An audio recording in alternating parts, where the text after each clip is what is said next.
Hello বন্ধুরা, আপনারা কি জানেন ভারতের সবচেয়ে ধনী ব্যক্তি মুকেশ আম্বানির মাসিক আয় কত, অথবা তিনি দিনে কত টাকা কামাই করেন? আজকের ভিডিওতে আমরা আপনাদের মুকেশ আম্বানির আয়ের আসল হিসাব জানাবো।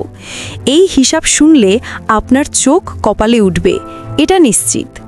প্রথমেই জেনে নিই তার সম্পর্কে কিছু তথ্য। মুকেশ আম্বানির পুরো নাম মুকেশ ধীরুভাই আম্বানি।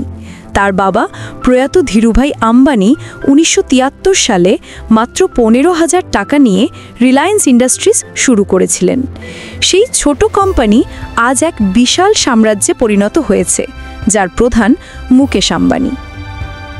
মুকেশ আম্বানি তার বাবার তৈরি সাম্রাজ্যকে শুধু ধরে রাখেননি, বরং আরও কয়েক গুণ বড় করেছেন। তিনি পেট্রোকেমিক্যাল, টেলিকম বা জিও, খুচরো ব্যবসা বা রিলায়েন্স রিটেল এবং ডিজিটাল সার্ভিস সব ক্ষেত্রেই রিলায়েন্সকে শীর্ষস্থানে নিয়ে গেছেন। এবার আসি আসল বিষয়, মুকেশ আম্বানি ঠিক কত টাকা আয় করেন? বিভিন্ন রিপোর্ট এবং ফোর্বসের তথ্য অনুযায়ী তার মোট সম্পত্তির পরিমাণ বর্তমানে প্রায় 7 লক্ষ কোটি টাকার বেশি। এই বিশাল সম্পত্তির হিসাব যদি আমরা ভেঙে দেখি, তাহলে দেখা যায় প্রতি বছর আয় প্রায় 42,000 কোটি টাকা, প্রতি মাসে আয় প্রায় 3,500 কোটি টাকা, প্রতিদিনে আয় প্রায় 120 কোটি টাকারও বেশি, প্রতি ঘন্টায় আয় প্রায় 5 কোটি টাকা, প্রতি মিনিটে আয় প্রায় 8 লক্ষ টাকা। এই বিশাল আয় কোথা থেকে আসে?